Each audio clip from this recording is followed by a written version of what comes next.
ये डिस्कसिंग मुझे रिवीजन पे हमसे क्वेश्चन डिस्कस करते हैं, उसी से इसको हम यहाँ पे कंटिन्यू करते हैं। जो क्वेश्चन आज हम डिस्कस करने वाले हैं that is related to the December current affair. देखो 1 से लेके 20 तक को मैं डिस्कस करने वाली हूँ। 21 से लेके आपके 31 दिसंबर तक मैं ऑलरेडी अपलोड किया जा चुका है, ठीक है। और जो ये क्वेश्चंस होंगे 2 से लेके 10 जनवरी तक हम इस पूरे इस सेशन में डिस्कशन करेंगे। फर्स्ट थिंग तो ये याद रखिए। सेकंड थिंग, जो क्वेश्चन होगा उसका कोई खास एक्सप्लेनेशन नहीं दिया जाएगा। मेनली फोकस यहाँ पे रह जाए कि क्वेश्चन रिवाइज हो जाए और मतलब जो भी स्टेटमेंट है कम से कम एटलीस्ट उसके बारे में आपको पता चल जाए। There is nothing like an explanation in this video, but after completing December, in January and in February month we are completely going to discuss all these things in very much detail। तो ये जो 10 दिन के current affair है, तो 20 दिन के current affair कह लीजिए, 2 वीडियो के अंदर आएंगे। इसमें एक्सप्लेनेशन बहुत ज़्यादा कम होगा। Let's see the first question and the question discuss करने वाले हम 2 दिसंबर 2022 के। Let's see the first question there, just a second. या the very first question related to United Nation Security Council. तो United Nation Security Council charge with the maintain international peace and security. तो yes, बिल्कुल सही बात है। जब United nation बनाया गया था या फिर यूनाइटेड नेशन सिक्योरिटी काउंसिल बनाया गया था, उसका मेन एक काम था कि वर्ल्ड वार सेकेंड ना हो। तो यस, बिल्कुल सही बात है। इंटरनेशनल पीस एंड सिक्योरिटी के ऊपर ये फोकस देता है। सेकेंड क्वेश्चन हम देखते हैं। यूनाइटेड नेशन जो जनरल असेंबली है, रिजोल्यूशन जो कैरी करता है उसका पॉलिटिकल वेटेज होता है, लेकिन लीगली बाइंडिंग नहीं होता है। That is also correct, that are not legally binding. तो यू कैन सी है दोनों की दोनों स्टेटमेंट सही है। आगे बढ़ते हैं, लेकिन यहाँ पे बी गलत है, दोनों स्टेटमेंट सही है। अच्छा, थर्ड स्टेटमेंट है क्या, the permanent member of the security council have veto power in the general assembly. No, general assembly में नहीं है बल्कि सिक्योरिटी काउंसिल के अंदर। तो फर्स्ट एंड सेकंड यहाँ पे सही है, सी ऑप्शन यहाँ पे गलत हो जाएगा। सिर्फ यूनाइटेड नेशन सिक्योरिटी काउंसिल के अंदर 15 मेंबर है, जिसमें 5 के पास वीटो पावर है। 10 के पास जो 10 अदर मेंबर है जो नॉन मेंबर, वो यूनाइटेड नेशन जनरल असेंबली से चुनकर आते हैं। और यूनाइटेड नेशन जनरल असेंबली के द्वारा 2023 के ईयर को जो है इंटरनेशनल ईयर ऑफ मिलेट्स भी घोषित किया गया है on the recommendation of the India. और इसके लिए या मिलेट्स को इंडिया में क्या कहते हैं, तो अनश्री के नाम से जाना जाता है। ये बजट के अंदर घोषणा की गई है। Anyway, let's see the next question. Next question is the insurance regulatory and development authority. पहली बात तो याद है, मिनिस्ट्री ऑफ फाइनेंस के अंदर में आती है। इसका काम है लाइसेंसिंग द इंश्योरेंस वगैरह करना। और let's see about the statement there. Number first statement is it is regulatory body under the jurisdiction of the ministry of Finance, Government of India. That is absolutely correct. Second, it tasked with the regulating and licensing of the insurance and reinsurance industry in India. That is also correct. Number third, it was constituted by the Insurance Regulatory and Development Act of 1993. That is also correct. तो तीनों की तीनों statement यहाँ पे सही है। और world के अंदर हम LIC की जो पोजीशन है पूरे वर्ल्ड में, LIC कंपनी जब हम रैंकिंग करते हैं तो 10th नंबर पे आती है। फर्स्ट नंबर पे चाइना की company. Anyway, let's see the next question. Which of the following are the reason for the occurrence of the multi drug resistance in a microbial pathogen. मतलब जो हमारा multi drug resistance हो जाता है उससे related याद रखिए, ग्लास रिपोर्ट भी अभी पब्लिश की गई थी किसके द्वारा, WHO के द्वारा। ये क्वेश्चन शायद आएगा। और WHO के द्वारा ट्रांस फैट को ख़त्म करने के लिए एक प्रोग्राम भी चला रखा है, रीप्लेस। और WHO के द्वारा अभी मंकी पॉक्स का नाम M-pox कर देगा, तो ये भी याद रखिएगा, है ना। एंड WHO की स्थापना 1948 में होती है और जो इसका हेडक्वार्टर जेनेवा का अंदर है। Let's see the reason for the multi drug resistance. Genetic predisposition of some people, that is also correct. Taking incorrect dose of the antibiotic, मतलब एंटीबायोटिक्स की जो डोज है वो हम नहीं लेते। और एंटीबायोटिक का सबसे ज़्यादा प्रोडक्शन कौन करता है, तो चाइना करता है। 42% उनके पास शेयर है। हमारा जो परसेंट है वो 3rd नंबर पे आता है, लेकिन वो बहुत ज़्यादा कम है, अप्रोक्सीमेटली 8% है। Number third, using antibiotics in a livestock farming, that is also the correct because we are using the milk product, dairy product, so these multi drug can be transferred to population there in human also, so that's cause the antibiotics. Number first, multi chronic disease in some people, that is not correct, but basically it is not the reason. तो first second third are the correct. Justification के लिए आप यहाँ पे पढ़ सकते हैं। आगे बढ़ते हैं। द हॉर्नबिल फेस्टिवल कहाँ पे मनाया जाता है पूछा जा रहा है, तो नागालैंड के अंदर हॉर्नबिल फेस्टिवल मनाया जाता है। और पक्के हॉर्नबिल पूछा जाए तो अरुणाचल प्रदेश के अंदर मनाया जाता है। Hornbill festival celebrated inter tribal interaction promote the culture heritage of Nagaland. The government of Nagaland organise the hornbill festival every year. कब मनाया जाता है, 1 से लेकर 10 दिसंबर तक, है ना। आगे बढ़ना, कन the following statement regarding great Indian hornbill. ये जो है स्टेट एनिमल है केरला और अरुणाचल प्रदेश का, that is correct. It was listed as vulnerable as per the IUCN list, तो yes that is also correct. और एलिफेंट की बात करें तो ये इंडेंजर्ड की कैटेगरी में आता है। इसी तरीके से घड़ियाल की बात करें तो क्रिटिकली इंडेंजर्ड की कैटेगरी में आता है। अगर चीता की बात करें तो हमारी कंट्री में एक्सटेंट हो चुका है, लेकिन अगर अफ्रीकन चीते की बात करोगे ये वल्नरेबल की कैटेगरी में आता है, ठीक है। तो यहाँ पे दोनों की दोनों स्टेटमेंट है, इसके बारे में एक्सप्लेनेशन आप यहाँ पे देख सकते हैं। आगे बढ़ते हैं। Which of the following are the UNESCO intangible heritage site, इनमें से बताएं इनमें से कौन सी यूनेस्को की इंटेंजिबल हेरिटेज साइट है। कितनी है? पहली बात तो इंडिया के अंदर 14 है। 14वें नंबर की कौन सी थी? दुर्गा पूजा थी। इनमें कुचिपुड़ी नहीं है, भरतनाट्यम ये तो हमारे क्लासिकल डांस है। छाऊ है, ओडिसी इज नॉट देयर, तो सी ऑप्शन यहाँ पे सही है।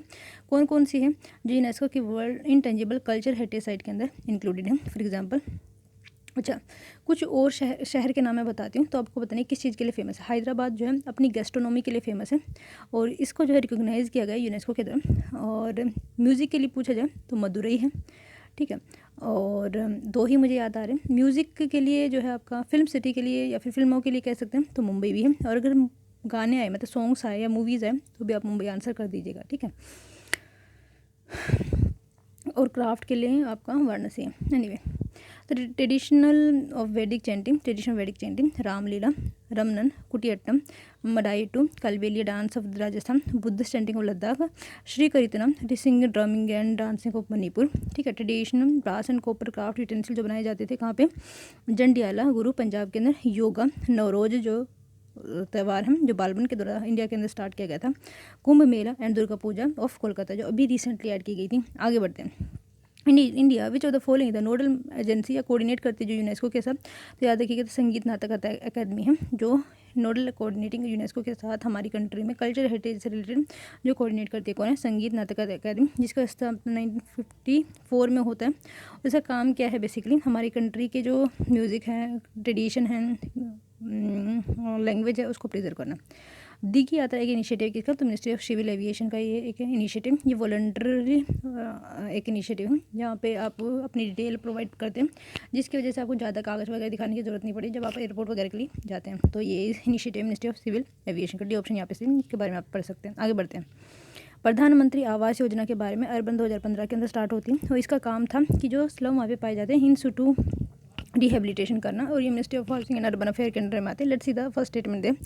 Under the Pradhan Mantri Awas Yojana urban all the beneficiary receive financial assistance for rupees 2.5 lakh from the government to build his or her home. That is incorrect.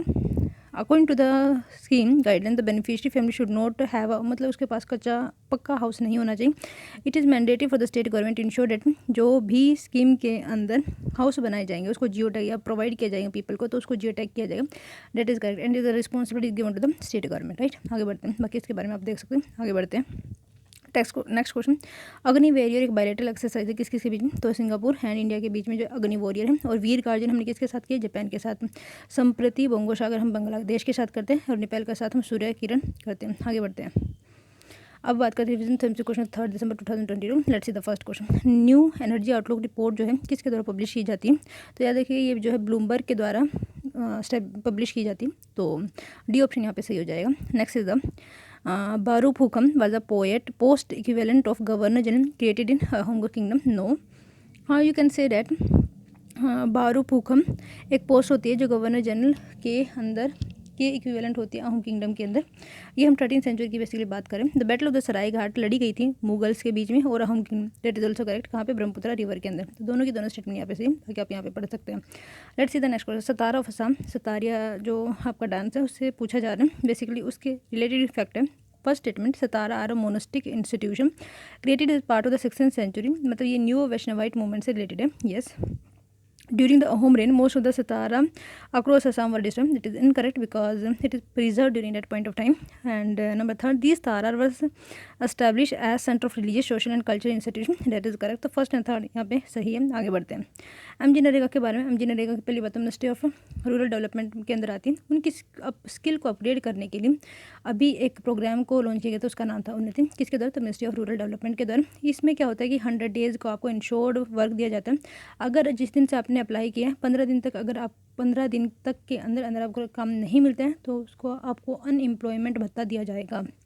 ये जो है एक रूरल एरिया के लिए फ्लैगशिप स्कीम है, और ये जितने भी पर्सन जो ग्राम सभा के अंदर इलेक्टोरल लिस्ट में है उनको यहाँ पे काम प्रोवाइड किया जाता है। Let's see the thing. MG NREGA supply नहीं, ये डिमांड सप्लाई स्कीम है। मतलब ये है कि आप खुद जाओगे वहाँ पे काम मांगने के लिए तो आपको काम मिलेगा, ऐसा नहीं है कि गवर्नमेंट आपको रिक्रूट करेगी। तो first is incorrect. It is not provided within 15 days applicant are entitled unemployment allowance. That is correct, क्योंकि उनको अनएम्प्लॉयमेंट भत्ता दिया जाता है In the last 2 years, more than half of the state have underutilized their allocation fund under MG NREGA. नो, क्योंकि MG NREGA के ऊपर जो है काम अब मतलब ड्यूरिंग कोविड-19 बहुत ज़्यादा बर्डन था, तो all state are utilising their funds, right. आगे बढ़ते हैं. और किसके द्वारा सबसे ज़्यादा यूटिलाइज़ किया गया? For example you can see the 100%, जहाँ पे 80 से लेकर 90% है. यू कैन सी थोड़ा सा नॉर्थ ईस्टर्न का एरिया और तेलंगाना वाला रीजन है. Let's see the next question there. कल the following statement regarding SEBI के बारे में याद रखिएगा. 1988 के अंदर लेकर आई जाती है. काम क्या था इसका? जो भी हमारी कंट्री के अंदर स्टॉक मार्केट है उसको रेगुलेट करने का काम सेबी करता है, लेकिन 1922 में इसका स्टैट्यूटरी रिकॉग्निशन दिया गया था. Okay, let's see the first statement. Statutory body है 1985 में बनाई गई थी. That is incorrect because it is made in 1982. Statutory provision. It work under the aegis of the minister of finance. That is correct. और इसका जो headquarter है लखनऊ के अंदर है. It protect the interest of the investor and promote the regulate the security market in India. That is also correct. तो second and third यहाँ पे सही है. बी ऑप्शन यहाँ पे सही हो जाएगा. आगे बढ़ते हैं. आगे है एम्प्लॉय प्रोविडेंट फंड. एस्टेब्लिश किया गया था पार्लियामेंट के एक्ट के हिसाब से. जो सोशल सिक्योरिटी स्कीम है उसको इम्प्लीमेंटेशन या उसको रेगुलेट करने का काम करते हैं. That is correct. EPF come under the ministry of the labour and employment government of India. That is also correct. दोनों के दोनों स्टेटमेंट यहाँ पे सही है. आगे बढ़ते हैं. बाकी आप इसके बारे में देख सकते हैं. अगले क्वेश्चन, अच्छा शायद एक पीछे रह गया है ना.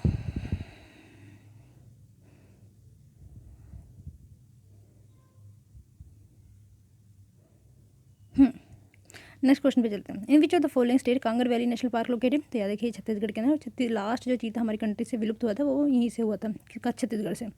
विच of the following declare Jio heritage site. पहली बात तो यूनेस्को के साथ कौन टैग करता हमारी कंट्री, तो संगीत नाटक अकादमी. लेकिन अगर आपसे पूछा जा रहा है यहाँ पे विच ऑफ द फॉलोइंग डिक्लेयर जो है कौन जो है जियो हेरिटेज साइट डिक्लेयर करते हैं, तो याद रखिएगा जियोलॉजिकल सर्वे ऑफ इंडिया. और ये न्यूज़ में क्यों था? क्योंकि अभी जो है तमिलनाडु के गांव है अरिपट्टू, उसको जियो हेरिटेज साइट 36वीं नंबर की घोषित किया गया. किसके द्वारा? इन्हीं के द्वारा, जियोलॉजिकल सर्वे ऑफ इंडिया के द्वारा. और ये सबसे पुरानी ऑर्गेनाइजेशन में भी गिना जाता है. नहीं, सबसे पुरानी तो सर्वे ऑफ इंडिया जो 1757 में बनाई गई थी, if I am not wrong.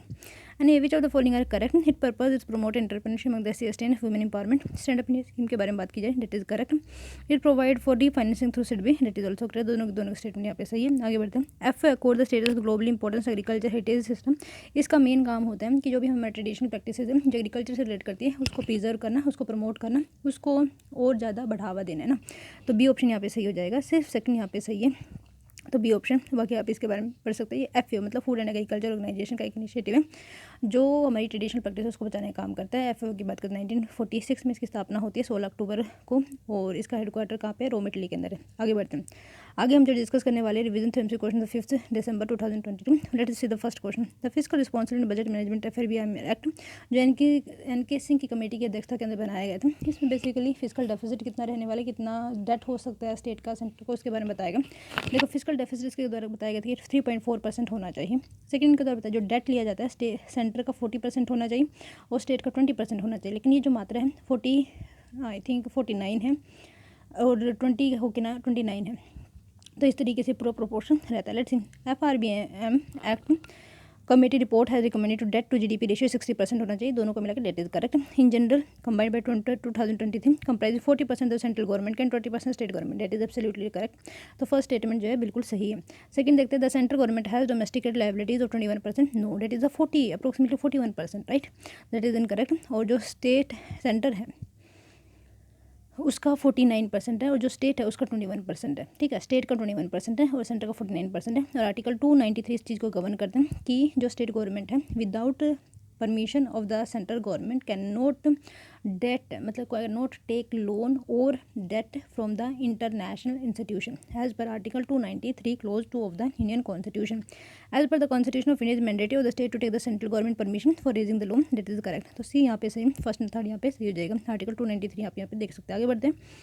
अगला जो है कैग के बारे में. It is the established under article 140 of the Indian constitution. That is absolutely correct. Part 5 में आर्टिकल 148 से लेकर 151 तक ये होता है. इसका काम ये होता है कि जो भी हमारी कंट्री क्रेडिट है उसको देखना कि ये क्या सही जगह पे जो पैसा लगाना था क्या वहीं पे लगाया गया है या नहीं. The CAG is rank 9th and enjoy the same status as a sitting जज of the supreme Court. That is correct. और जो कैग है इम्पार्ट करता है audit all receipt and expenditure of the government of India and the state government and autonomous institution को भी जो है ये ऑडिट करते हैं. That is also correct. आगे बढ़ते हैं. Next question is the Bhim के बारे में। भीम एक पेमेंट सिस्टम नहीं है बल्कि एक इंटरमीडिएटरी के तरीके का काम करते हैं। एक ठीक है पेमेंट सिस्टम नहीं है, ना ही वॉलेट है, तो एक इंटरमीडिएटरी का काम करते हैं जहाँ पे पैसे को ट्रांसफ़र ये कर सकता है। इसके लिए कोई पैसे वगैरह चार्ज नहीं करता NPCI जब भी आप पैसे वगैरह ट्रांसफर करते हो। तो फर्स्ट एंड सेकंड तो गलत हो जाएगा। नंबर 3 देखते हैं। भीम feature can be availed without the internet, that is also correct. आपको क्या डाल करना है, तो *99# के साथ आप इसको विदाउट इंटरनेट भी फीचर को आप एक्सेस कर सकते हो। आगे बढ़ते हैं। NPCI के बारे में क्या एक इनिशिएटिव है रिजर्व बैंक ऑफ इंडिया का और IBA under the provision act of regulation banking regulation act of 1914। It is incorrect because it is the initiative under the payment and settlement act of 2007. It is developed by the National Electronic Toll Collection program to meet the electronic tolling requirement of the Indian market. That is correct, right? You can see here. Let's see the next question. UPI का मतलब है it is instant real time payment system jointly developed by the National Information Center and CDAC. तो that is the peer-to-peer request per schedule as per the requirement convenience. That is correct. The first is not correct because it is the initiative of the NPCI. Okay, let's see the next question. The Intergovernmental Negotiating Committee was convened and managed by, तो याद देखिए UNEP की तरफ जो intergovernmental negotiating committee है वो UNEP के under में आती है, तो याद रखिएगा। यू कैन सी है। आगे बढ़ते हैं। Bureau of Indian standard BIS and the national standard body supported by, तो ये किसके द्वारा सपोर्ट की जाती है, तो ministry of consumer affair and public distribution के द्वारा सपोर्ट की जाती है। अगले क्वेश्चन पे चलते हैं। सोशल हॉस्टिलिटी इंडेक्स जो है किसके द्वारा पब्लिश किया जाता है, ये पूछा जा रहा है, तो प्यू रिसर्च सेंटर्स को पब्लिश करते हैं। बस आपको इतना ही पता होना चाहिए। आगे बढ़ते हैं। इक्विलिस एक क्राफ्ट है जो स्टीम से चलता है जिसको जाक्सा के द्वारा बनाया गया है। तो दोनों की दोनों स्टेटमेंट यहाँ पे सही है, एक बार आप पढ़िएगा। तो let's see the next question.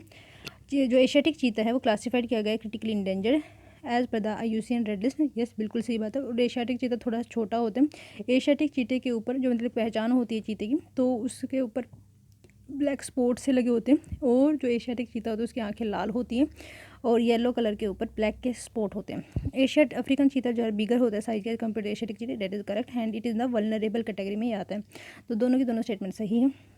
Asiatic चीते जो है वल्नरेबल की कैटेगरी में है। डिस्ट्रीब्यूशन यू कैन सी है। और अब भी हमने कुल्लू नेशनल पार्क में चीतों को लेकर भी आए हैं। Let's see the next question.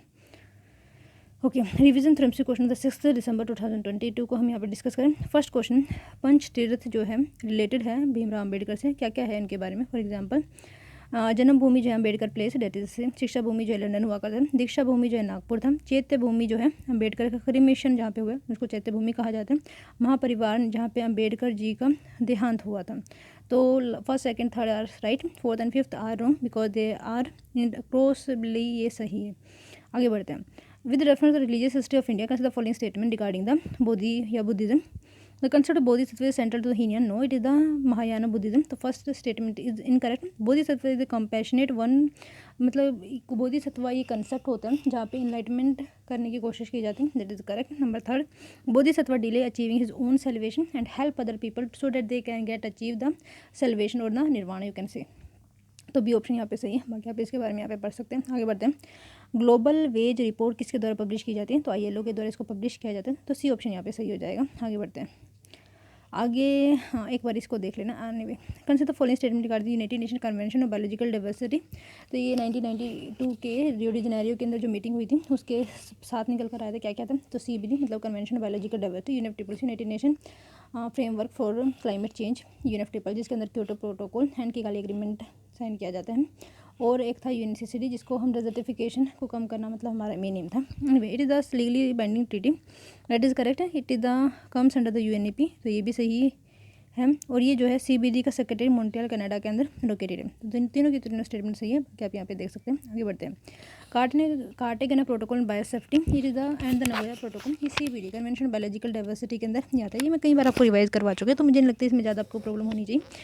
और इसका मेन काम जो है जो भी लिविंग मॉडिफाइड ऑर्गेनिज्म होते हैं जहाँ पे इसको पहुँचाया जा रहा है और जिस कंट्री से पहुँचाया जाए उसके बीच में कम्युनिकेशन रहे, ये इसका मेन होता है, ताकि कोई भी मिसहैपनिंग हो तो उसको समझा जा सके कि ये किस तरीके से ओरिजिनेट हुआ। तो समझने में मतलब ये ना पता, मतलब ये भी पता होना चाहिए ना कि कोई बीमारी कैसे ओरिजिनेट हुई है, कैसे, मतलब ये है कि गवर्नमेंट को पता होना चाहिए। Let's see the next question. Jagdish Chandra Bose के बारे में, उनके कंट्रीब्यूशन के बारे में है। Number first statement, he invented the crescograph, that is correct. And he did path work in the mini meter, it is also correct. He hold the first patent in the world for a solid state diode detector, तो ये भी सही है। और ये हम किसकी बात करें तो जगदीश चंद्र बोस की।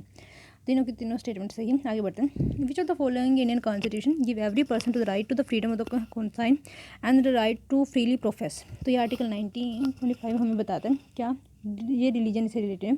प्रोफेस, प्रैक्टिस एंड प्रोपोगेट करना रिलीजन, ये हमारा आर्टिकल 25 के अंदर फंडामेंटल राइट है जो पार्ट 3 के अंदर रखा गया है और ये इंडिविजुअल से रिलेटेड है और कन्वर्जन का केस यहाँ पे नहीं आता है। आर्टिकल 27 हमें रियल में जो है सेकुलर स्टेट बनाता है क्योंकि वहाँ पे टैक्स नहीं लगाया जा सकता रिलीजियस इंस्टीट्यूशन को बढ़ावा देने के लिए, और ना ही टैक्स की मनी को खर्चा किया जा सकता है रिलीजियस इंस्टीट्यूशन को बढ़ावा देने के लिए। Consider the following statement. Paris club जो है 1956 में फाउंड आउट किया गया था, क्या स्टेटमेंट सही, that is correct. India is not a member of the club as part of ad hoc participant, that is also correct. दोनों की दोनों स्टेटमेंट सही है। बाकी आप इसके बारे में यहाँ पे पढ़ सकते हैं। आगे बढ़े। अगला जो क्वेश्चन है वर्ल्ड सोइल डे से रिलेटेड है।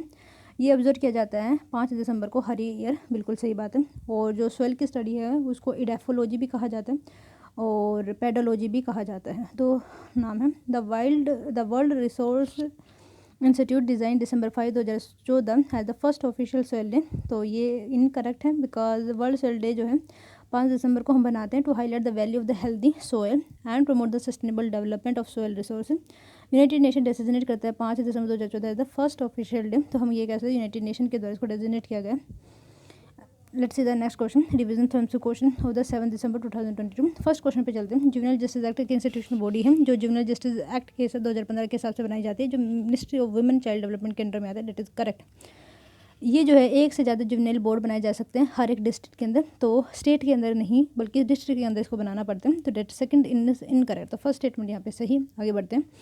सेकंड है कारा के बारे में, ये भी जो ministry of child and women child development के अंडर में आती है और ये स्टैट्यूटरी बॉडी है। सेकंड पॉइंट ये याद रखना, ये जो है इंटर कंट्री या इंट्रा कंट्री एडॉप्शन से रिलेटेड जो भी इशू है उसको देखती है। तो let's see the first statement regarding it is the statutory of the ministry of women and child development, that is correct. It function as a nodal body of the adoption of the Indian children and is mandatory to monitor regulate, मतलब regulation का काम भी इनका होता है, तो दोनों की दोनों स्टेटमेंट सही है। आगे बढ़ते हैं। इंडियन इनक्वालिटी रिपोर्ट 2022 किसके द्वारा पब्लिश की जाती है, तो ऑक्सफैम इंडिया के द्वारा इसको पब्लिश किया जाता है। आगे बढ़ते हैं। With reference to the new drone rules which of the following are correct. Coverage of the drone under drones rule 2021 cover मतलब इनका जो वेट है वो इंक्रीज़ कर दिया गया, it is correct. Is no restriction on drone operation by foreign own company registered in India, that is also correct. So that the drone का जो इकोसिस्टम है वो हमारी कंट्री के अंदर डेवलप हो, इसलिए किया गया। नंबर 3 नो पायलट लाइसेंस लेने की ज़रूरत है अगर आप माइक्रो ड्रोन्स का इस्तेमाल करें और रिसर्च एंड डेवलपमेंट पर्पज़ के लिए ड्रोन का इस्तेमाल करते हैं, तो ये भी बिल्कुल सही है। और इसके लिए एक पोर्टल भी लॉन्च किया गया, उसका नाम शायद मैं बोल रही हूँ डिजिटल स्काई प्लेटफॉर्म, याद रखिए डिजिटल स्काई प्लेटफॉर्म, राइट। आगे बढ़ते हैं। अगला जो क्वेश्चन है that is related the telecom regulatory authority of India. It is regulatory authority government of India के द्वारा स्टार्टअप की गई है इंफॉर्मेशन टेक्नोलॉजी एक्ट के थ्रू, क्या स्टेटमेंट सही है, that is incorrect because it is as per act of TRAI of 1997। TRAI मतलब टेलीकॉम रेगुलेटरी एक्ट है ना, जो 1997 के अंदर आया था। It consist chairperson and not more than 2 full time member नहीं होने चाहिए। One of its objective to made fair and transparent environmental that promote a level of playing level field competition बढ़ाना, ये इसका काम है। आगे बढ़ते हैं।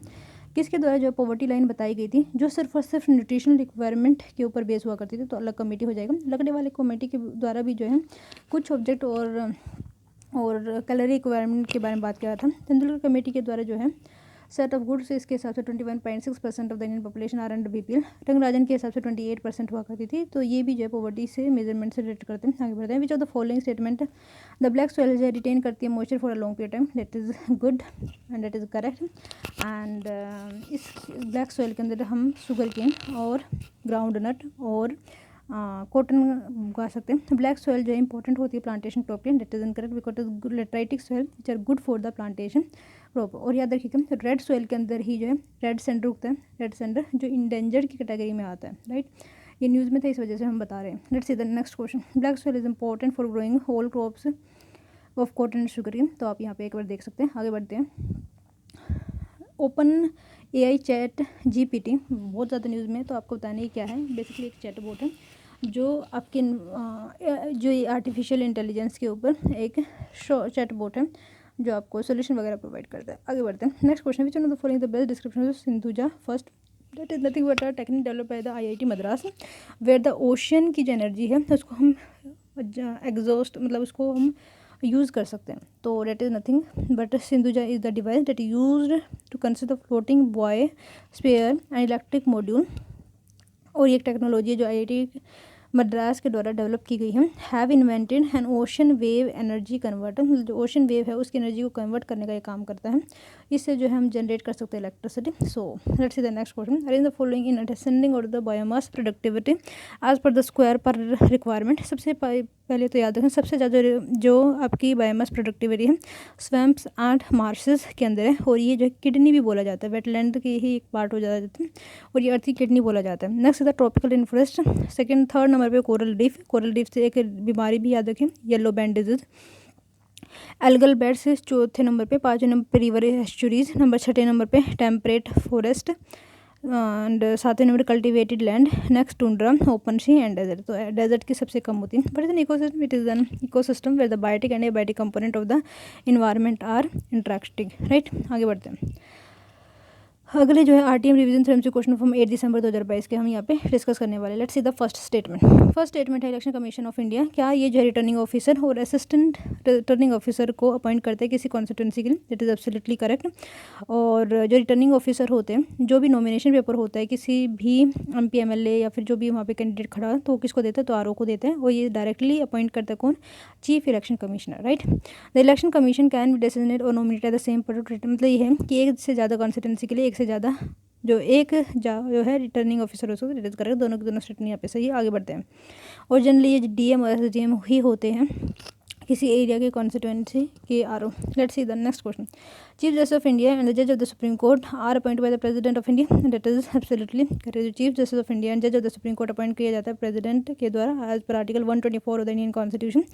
Whenever there is any doubt about the senior most judge to hold the office of Chief Justice of India, there is decided by the Parliament, that is incorrect, क्योंकि ये जो है कोलिजियम डिसाइड करता है। फॉर अपॉइंटिंग जज of the supreme court the recommendation collegium to the president is binding at the first that is in the first instance, but the second instance में binding हो जाता है।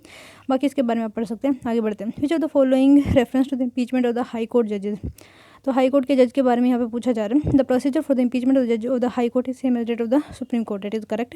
तो यहाँ पे बी तो ऑप्शन में नहीं होगा। The speaker of the chairman of the house may refuse to admit a motion, that is also correct. वो रिफ्यूज कर सकता है एडमिट करने के लिए, तो सेकंड भी नहीं होगा। एक minute. The speaker of the chairman of the house may refuse to admit a motion for a impeachment of the high court, that is second is correct। तो C भी ऑप्शन में नहीं होगा। Let's see about the third and fourth step। No judge of the high court has been impeached so far, that is also correct। तो A option यहाँ पे सही है। Only the chief justice of India can pass the final order, and it is the president who gave the final order about the removal of the chief justice of India. तो ये option यहाँ पे सही है। बाकी आप देख लेना। विच ऑफ द उज्बेकिस्तान किस किस के साथ बॉर्डर शेयर करते हैं। उज्बेकिस्तान की जो कैपिटल होती है वो ताशकंद होती है, और जो हमारे थर्ड नंबर के जो प्राइम मिनिस्टर हुआ करते थे, नाम भूल रहे हैं हम, पता नहीं कौन थे, उनकी जो मृत्यु वो उज्बेकिस्तान के अंदर हुई थी। और you can see here the Uzbekistan, कौन कौन टच करते हैं, जस्ट अ सेकंड, मुझे इसको थोड़ा सा बड़ा करना पड़े। You can hear the Uzbekistan, Kazakhstan touch करते हैं, किर्गिस्तान टच करते हैं, ताजिकिस्तान टच करते हैं, उसी के साथ अफगानिस्तान टच करता है, और तुर्कमेनिस्तान टच करते हैं। तो लेट्स सी। तो फर्स्ट ऑप्शन है तुर्कमेनिस्तान टच करते हैं, काजाकिस्तान करता है, ताजिकिस्तान करता है, अफगानिस्तान भी करता है, किर्गिस्तान भी करता है। Okay, let's see the next question. Which of the following state जहाँ पे कुंदनिया वाइल्ड लाइफ सेंचुरी पाई जाती है, तो याद रखिएगा डेट इज़ आंध्र प्रदेश। और कोरिंगा वाइल्ड लाइफ सेंचुरी पूछे जाए, थोड़े दिन पहले न्यूज़ में हुआ करती, तो वो भी आपका यहीं पे लाई करते हैं। For example you can see है the map of Andhra Pradesh, you can see here the Coringa wildlife sanctuary, Kaundinya wildlife sanctuary, और यहाँ पे पार्लर रिवर भी पाई जाती है। ये एलिफेंट रिजर्व के लिए बहुत ज़्यादा फेमस है। ड्राई डेसिडस फॉरेस्ट यहाँ पे पाए जाते हैं, राइट। आगे बढ़ते हैं। Which of the following are two major ocean current, जो आर्टिक ओशन की है, तो याद देखिए फोर्ट गायरे जो है एक इंपॉर्टेंट आर्टिक ओशन की इंपॉर्टेंट ओशन वेव है। तो ये ऑप्शन यहाँ पे सही हो जाए। बाकी आप इसके बारे में देख सकते हैं। Let's see the next question. The former princely state of Tripura north eastern part के अंदर उनके यहाँ पे किसके का रूल हुआ करता है, किस डायनेस्टी का रूल हुआ करता है बेसिकली, तो मानिक्य डायनेस्टी, ठीक है। कहाँ पे की हम बात करें, त्रिपुरा। त्रिपुरा ऐसा क्वेश्चन पूछा जाता है, ऐसा कौन सा राज्य है जो बांग्लादेश से 3 ओर से घिरा, तो आंसर हो जाएगा त्रिपुरा।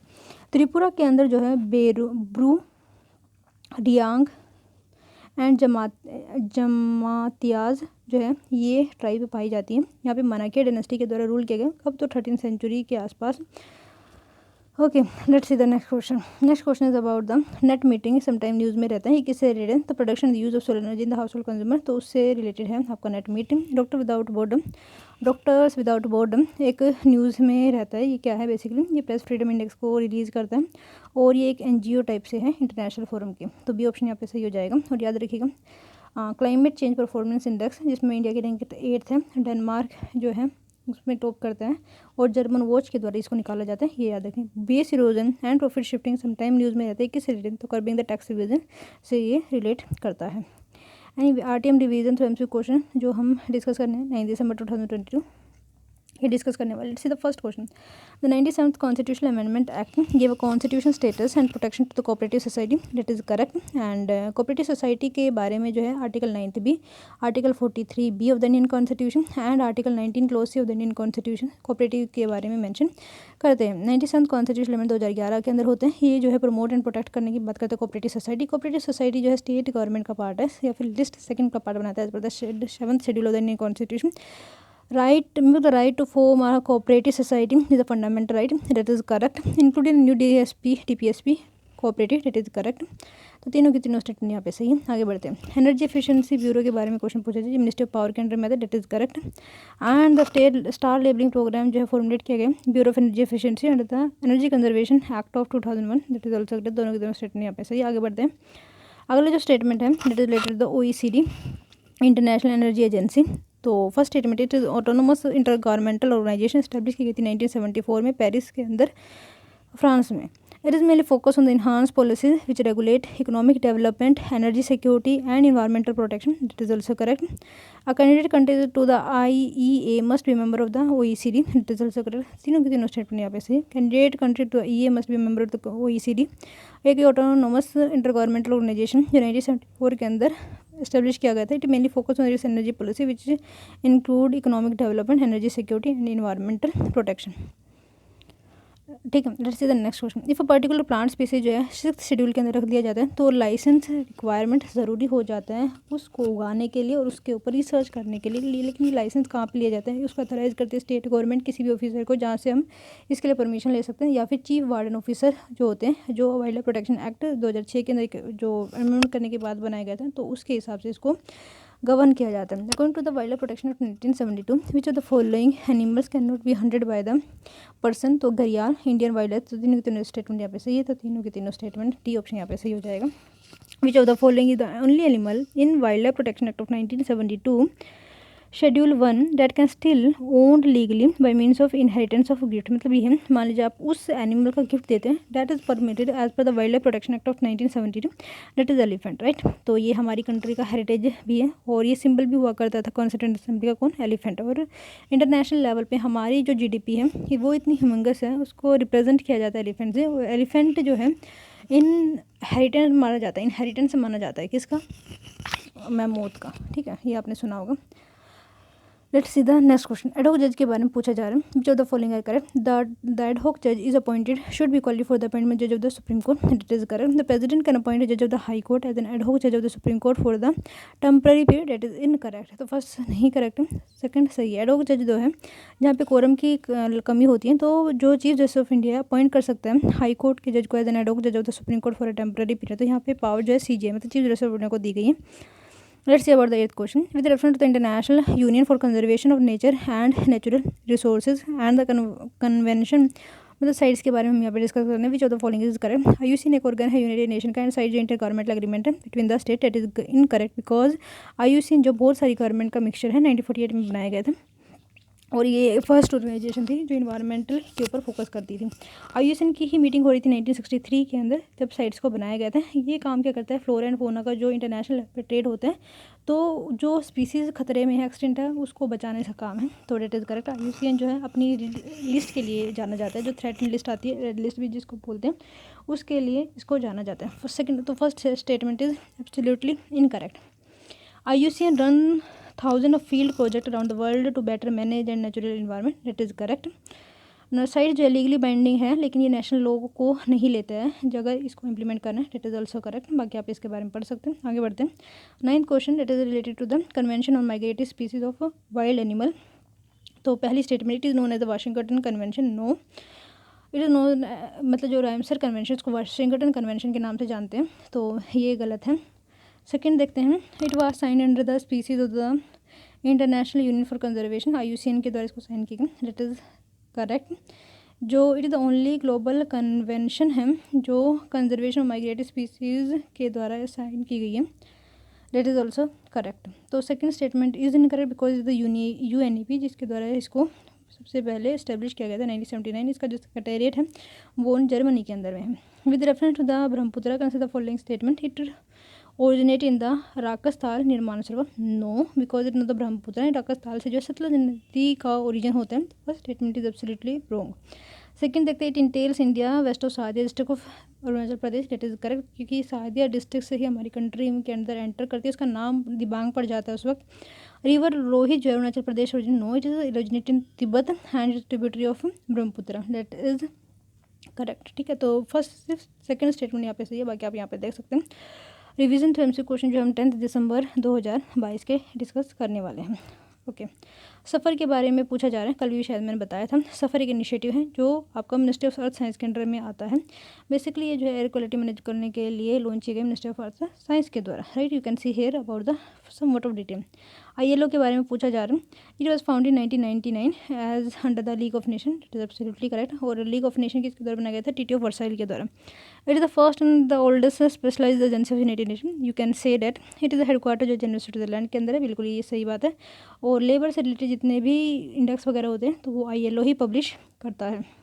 आगे बढ़ते हैं। और चाइल्ड लेबर से रिलेटेड भी ILO की कन्वेंशन है। कल हमने 138 एंड 183 कन्वेंशन के बारे में देखा था। एनीवे, जो चाइल्ड लेबर और बॉन्डेड लेबर से रिलेटेड है। आगे बढ़ते हैं। CBD मतलब कन्वेंशन बायोलॉजिकल डाइवर्सिटी के बारे में बात करते हैं, जो 1992 रियो डी जेनेरो की जो मीटिंग हुई थी उसके बाद ये जो है हमारे सामने आया था। The convention was open signatory for earth summit Rio de Janeiro 5 June 1992 and enter into force on 29 दिसंबर 1993। क्या ये स्टेटमेंट सही है? तो ये सही है। The united nation is the only united nation member जो जिसने इसको रेटिफाई नहीं किया, that is incorrect. It has 2 supplementary agreement जिसको हम क्रिटिकल प्रोटोकॉल जो 2000 के अंदर साइन किया गया था, एंड नगोया प्रोटोकॉल जो 2010 के अंदर साइन किया गया था। ठीक है, इसमें क्या होता है कि जो भी आसपास की कम्युनिटी है, अगर उनकी नॉलेज है उनके आसपास की कम्युनिटी का और वो कोई और कंपनी उसको यूटिलाइज़ करे तो उसका बेनिफिट जो है रॉयल्टी के फॉर्म इनको देना पड़ता है। तो नगोया प्रोटोकॉल के अंदर हुआ था। आगे बढ़ते हैं। IG टारगेट जो अडॉप्ट किया गया था बाय द फॉलोइंग, तो याद देखिए कन्वेंशन CBD के अंदर ही जो है इसको टारगेट किया गया था और ये इसको कंप्लीट करना था 2011 से लेकर 2021 तक, बट हम अचीव नहीं कर पाए एज यूजुअल, राइट। आगे बढ़ते हैं। ऑफिशियल लैंग्वेज जो इंडियन यूनियन की वो कौन सी है? तो हिंदी है, जो देवनागरी स्क्रिप्ट में लिखी जाती है। और आर्टिकल 343 जो है ऑफिशियल लैंग्वेज के बारे में बात करता है। स्टेट की ऑफिशियल लैंग्वेज के बारे में आर्टिकल 347 के बारे में बात करता है। और आर्टिकल 350 के अंदर जो है हमें हिंदी को प्रमोट करना ये बताया गया है। आगे बढ़ते हैं। Which are the following regarding Indian council for cultural relation is correct? तो it is the autonomous organisation government of India involve cultural exchange with the other country and their people, it is correct. ये found की गई थी मौलाना अबुल कलाम आज़ाद के द्वारा, that is also correct. और he the personality who serve Indian National Congress, it is the youngest member to head the Indian National Congress and the longest serving member because of the world war second. ठीक है, number 3 देखते हैं। It can issue binding order to promote Indian culture like making it mandatory to play Indian music airport and rail, it is correct because first second are correct. आगे बढ़ते हैं। Which are the following developed and launch the portal Ghar go home and reunite, ये किसके द्वारा launch किया गया? तो याद है कि national commission for protection of child right के द्वारा इसको डेवलप किया गया ताकि जो खोए हुए बच्चे हैं उसको वे अपने घर पहुंच सके। ग्लास रिपोर्ट किसके द्वारा पब्लिश की जाती है? तो WHO के द्वारा इसको पब्लिश किया जाता है। इसमें जो है जो हमारी माइक्रोबियल डिजीज़ है, लाइफ थ्रेटनिंग बैक्टीरियल के बारे में बताया जाता है। पैथो डिटेक्टेड किट जो आइडेंटिफाई करते हैं किस चीज़ को? तो TB को। तो पैथो डिटेक्टेड किट पूछा जाए तो ट्यूबरक्लोसिस से रिलेटेड है। और BCG का पूछा जाए किसके लिए लगते हैं? तो वो भी ट्यूबरक्लोसिस जो मिशन इंद्रधनुष का पार्ट भी बनाता है। आगे बढ़ते हैं। स्क्रैमजेट जो आपका इंजन है ये क्या करते हैं? बेसिकली ऑक्सीजन लेता है, कहाँ पे? हमारे इन्वायरमेंट से ही, और फ्यूल को इग्नाइट करने में हेल्प करता है, राइट। सेकेंड, ये जो है हाइपरसोनिक जब स्पीड में पहुंच जाते हैं जहाँ पे मैक 5 से ज़्यादा बढ़ जाता है तो स्क्रैमजेट इंजन का यूज़ किया जाता है और इसरो के द्वारा इस टेक्नोलॉजी को अभी एक्सेल किया गया। तो that's why it is the news. लेकिन आपसे पूछा जा रहा है कहाँ कहाँ पे यूज़ की जा सकती है, तो रेसिंग कार में, रेसिंग बस में, कार्गो ट्रक्स के अंदर, जेट एयरक्राफ्ट के अंदर। तो याद रखिए सिर्फ और सिर्फ जेट एयरक्राफ्ट के अंदर जो है इसको एस किया जा सकता है, right. You can see here the thing. बाकी आप इसके बारे में स्क्रैमजेट, रैमजेट के बारे में देख सकते हैं। By this we ending the session here only. Thank you so much for listening us.